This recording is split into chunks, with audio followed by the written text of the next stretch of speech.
സർക്കാരിന്റെ കർക്കശമായ നിലപാടും എതിർപ്പും കാരണം കേന്ദ്രത്തിൽ നിന്ന് ലഭിക്കേണ്ട 16,000 കോടി രൂപയാണ് കഴിഞ്ഞ സാമ്പത്തിക വർഷം മുടങ്ങിയത്.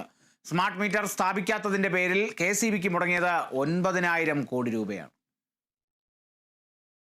കടുത്ത സാമ്പത്തിക ഞെരുക്കത്തിൽ സർക്കാർ മുന്നോട്ട് പോകുമ്പോഴും കേന്ദ്ര ഫണ്ട് വാങ്ങുന്നതിൽ കർശന നിലപാടാണ് കേരള സർക്കാർ സ്വീകരിക്കുന്നത്. സർവകലാശാലകൾ PM ഉഷ പദ്ധതിയിൽ ഒപ്പിടാൻ വൈകിയത് കാരണം നഷ്ടമായത് 260 കോടി രൂപയാണ്. ആദ്യ ഗഡു നഷ്ടമായി. സംസ്ഥാനത്തിന്റെ മെല്ലപ്പോക്ക് കാരണം 4 കോളേജുകൾക്ക് അനുവദിച്ച 11 കോടിയും കിട്ടിയില്ല.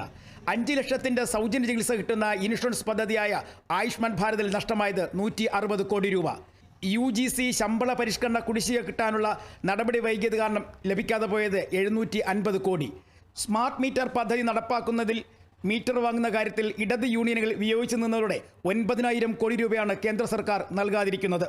PM ശ്രീ ഉടമ്പടിയിൽ നിന്നും പിന്മാറിയതോടെ 1,466 കോടിയും നഷ്ടമാകും. സംസ്ഥാനത്തിൻ്റെ അടിസ്ഥാന സൗകര്യ വികസനത്തിന് പലിശയില്ലാതെ 50 വർഷത്തെ തിരിച്ചടവ് സൗകര്യമുള്ള ക്യാപിറ്റൽ എക്സ്പെൻഡിച്ചർ ഫണ്ട് അഥവാ CAPEXും സംസ്ഥാനത്തിന് ഏകദേശം നഷ്ടമായി. ആദ്യഘട്ടത്തിൽ 1,954 കോടി രൂപ സംസ്ഥാനത്തിന് കിട്ടി. എന്നാൽ 2022-23 മുതൽ മാനദണ്ഡങ്ങൾ പാലിക്കുന്ന കാര്യത്തിൽ സഹകരിക്കുന്നില്ല എന്ന് കാണിച്ച് ഇപ്പോൾ കേന്ദ്രം CAPEX വിഹിതം തടഞ്ഞുവച്ചിരിക്കുകയാണ്. Kerala Vision News, Thiruvananthapuram.